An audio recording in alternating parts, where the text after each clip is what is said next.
বহুদিন পর শপিং মলে একটা কুর্তি পছন্দ হলো। গায়ে ফেলে দেখছিলাম কেমন লাগছে আমায়।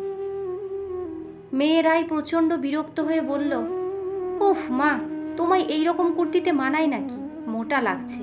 তুমি বরং আমার পছন্দ করা এই শর্ট ড্রেসটা দেখো, কেমন লাগবে আমাকে।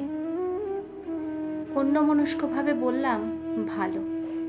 মেয়ে রেগে গিয়ে বলল, তুমি তো দেখছোই না। কুর্তিটা বেশ পছন্দ হয়েছিল, মিষ্টি রং, ঢিলে ঢালা। এতটাই খারাপ লাগতো কি আমায়?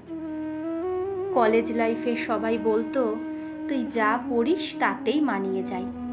আর এখন কতটা তফাৎ।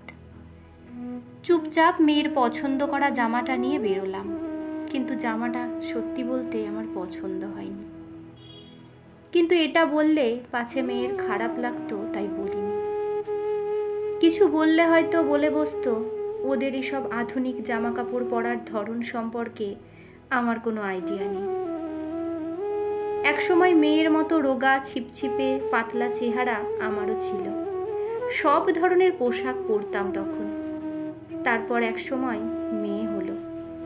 পাতলা পেটে সন্তানের জায়গা দিতে গিয়ে তা প্রশস্ত হলো, ওজন বাড়ল, আর চেহারার আদল অনেকখানি বদলে গেল।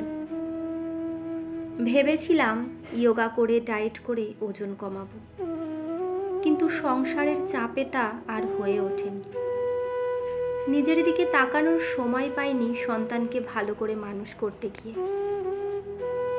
আজ সেই মেয়েই বলে বন্ধুদের মাকে দেখিয়ে, দেখেছো কত স্লিম। অথচ সব পরিবারের সাংসারিক পরিস্থিতি যে এক হয় না, তা মেয়ে বোঝেনি। মেয়ের সাথে আস্তে আস্তে হেঁটে গেলে মেয়ে বলে, ও মা, একটু জোরেও তো হাঁটতে পারো। ওকে কি করে বোঝাই? সিজারের পর কোমরের একটা যন্ত্রণা শুরু হয়েছিল, তা আজও ভুগিয়ে চলেছে আমায়। ভোর ভোর উঠে রান্না করে মেয়ের পছন্দের খাবার সামনে সাজিয়ে দেওয়ার পর সে যখন জেদ করে, না খেয়ে উঠে যাই, আমারও বলতে ইচ্ছে করে, এই অসুস্থ শরীরে গরমে করা পরিশ্রমটার কি কোনো দাম নেই? কিন্তু বলতে পারি না।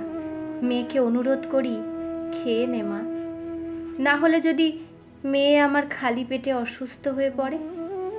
আসলে মা হওয়ার পর জীবনের অনেক কিছু বদলে যায়।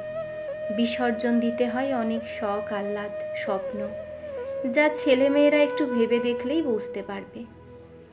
কিন্তু তাদের এত সময় নেই। মায়েদের অনেক ত্যাগের বিনিময়ে আমরা ভালো আছি, এইটুকু মনে রাখা আমাদের কর্তব্য। আর যাদের জন্য আমরা ভালো আছি, তাদের ভালো রাখার শখ পূরণের দায়িত্বও আমাদের।